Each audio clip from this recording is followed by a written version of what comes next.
Nancy and Ned are in Annapolis, Maryland, with Bess and her boyfriend Parker. Parker was introduced in the previous book.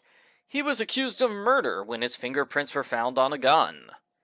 The exact same thing happens to Parker's cousin in this book. Maybe false murder accusations run in the family? Argo Font Book Review, Argo Font Book Review. Parker's cousin, Andy Devereaux, runs a boat-making business with his partner, Nick Laszlo.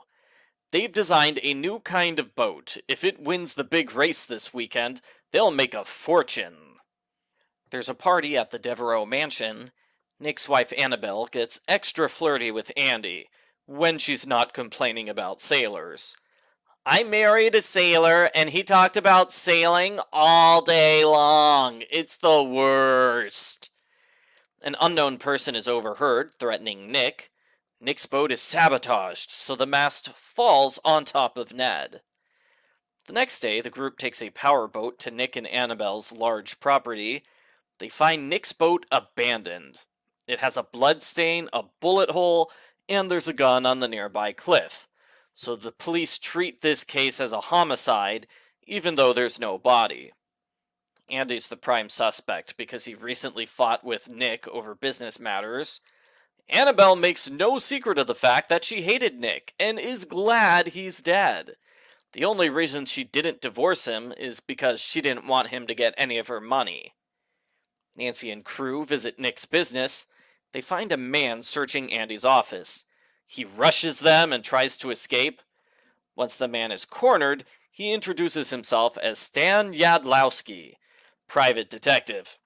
He's on the book's suspect list, but really, his job is to feed Nancy the mystery solution. Stan explains Nick's business has received over $1 million in insurance money this past year, when 2 of their custom-made boats were lost at sea. The only witness to the theft is Leah O'Halloran. She says pirates killed her husband and stole the boat. When Nancy goes to question Leah, she sees Leah making a public display of affection with a date. She got over her husband's death quickly, huh? A chatty waitress says Old Bill, the town bum, disappeared 4 days ago. The other characters give Nancy grief for asking too many questions about Old Bill. Clearly he's not related to the murder. A female jogger pushes Nancy into Chesapeake Bay. Annabelle volunteers to take Nick's place in the race. The race starts well, but they come in 4th place. Andy's angry that the new boat design is such a failure. Bank records show that all the insurance money is gone. Nick forged Andy's signature on a series of checks and put all the money in a company called Steel Lumber. Steel Lumber is not a real company. It's a dummy bank account owned by a man named Bill Jobison. Nancy and friends recreate the murder. For a moment, Nancy worries Annabelle will push her off a cliff. Annabelle shows a secret pathway which leads down the cliff. Footprints and water droplets show the culprit must have used this path to flee the crime scene. Stan helps Nancy investigate Bill Jobison. Nancy realizes Nick is the culprit. He faked his own death and is now living under the identity of Bill Jobison. Nick did this because he knew his company would go bankrupt when people learned his boat design's a failure.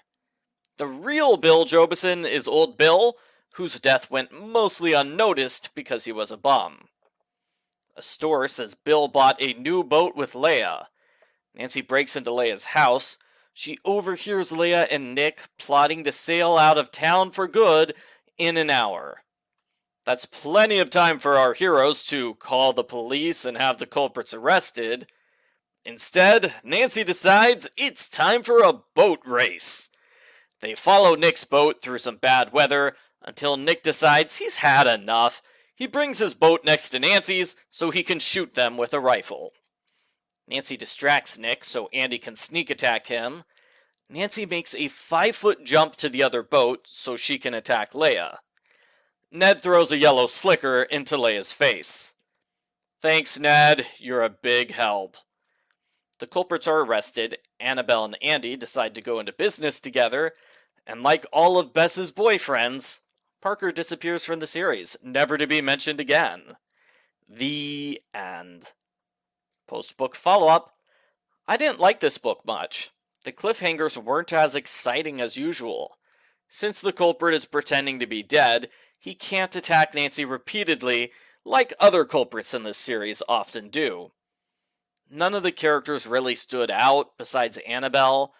What happens to Andy is too similar to what happened to Parker in the previous book.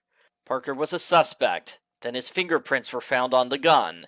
Then there was a big cliffhanger when it was revealed he owns the gun, but failed to mention it earlier. Andy's story follows those same beats in that same order.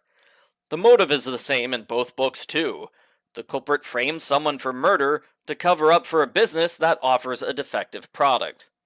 While Andy's story is more realistic than Parker's musical mind control, it feels derivative because it came second. Nick faking his own death was a decent end-of-book plot twist. It's done well enough, it makes me wish there were more twists. Both summaries of the book emphasize that there's no body, which arguably gives away the twist. There aren't too many reasons why a missing body in a mystery would be important enough to highlight twice. Overall, it was a competently done book. I just never got into it, maybe because a lot of the investigation was checking finance records instead of questioning suspects.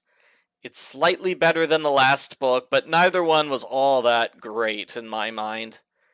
But hey, we have seen worse from this series when it comes to related back-to-back books. I give Nancy Drew Files number 81, Making Waves, a 4.5 out of 10.